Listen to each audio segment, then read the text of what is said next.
वॉटिंग creation channel के लिए सबको स्वागत है। अगर आप इस चैनल को नया हो तो प्लीज़ सब्सक्राइब कर दीजिए। रॉयल चैलेंजर्स बेंगलुरु और दिल्ली कैपिटल्स के बीच हुआ मैच में रॉयल चैलेंजर्स बेंगलुरु के कैप्टन विराट कोहली ने आईपीएल 2020 का एक रूल्स तोड़कर बड़ा गलती किया है। उसके बाद क्या हुआ है सब डिटेल्स इस वीडियो में देखेंगे। वीडियो को एंड तक देखिए, आपको फुल डिटेल्स मिलेगा। आरसीबी के कप्तान विराट कोहली ने तोड़ा नियम। आईपीएल का 13 सीजन शुरू हो गया है। इस साल कोरोना के चलते आईपीएल का आयोजन यूएई में किया गया है। इसके चलते इस बार कई नियमों में बदलाव किए गए हैं।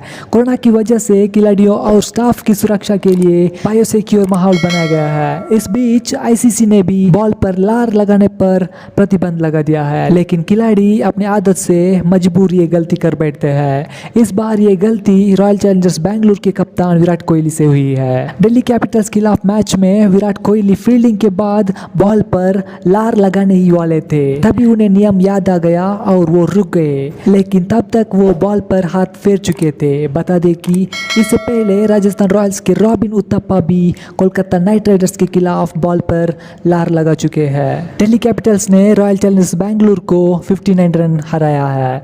मार्क स्टोइनिस ने शानदार पारी खेलते हुए 4 विकेट पर 196 रन बनाए। इसके बाद बेंगलुरु टीम 20 ओवर में 9 विकेट खोकर 137 रन बना सकी। इस मैच में कागिसो रबाडा ने 4 विकेट झटके। आईपीएल इतिहास में उन्होंने तीसरी बार 4 विकेट लिए हैं। दिल्ली की जीत में पेसर कागिसो रबाडा की अहम भूमिका रही। उन्होंने 4 ओवर में 24 रन देकर 4 विकेट लिया। उनके अलावा एंड्रिक नोर्टजा और अक्षर पटेल ने 2-2 विकेट झटके, जबकि रविचंद्रन अश्विन ने 1 विकेट लिया। वहीं कोहली ने मैच में 43 रन की पारी खेली, लेकिन वो अपनी टीम को जीत नहीं दिला सके।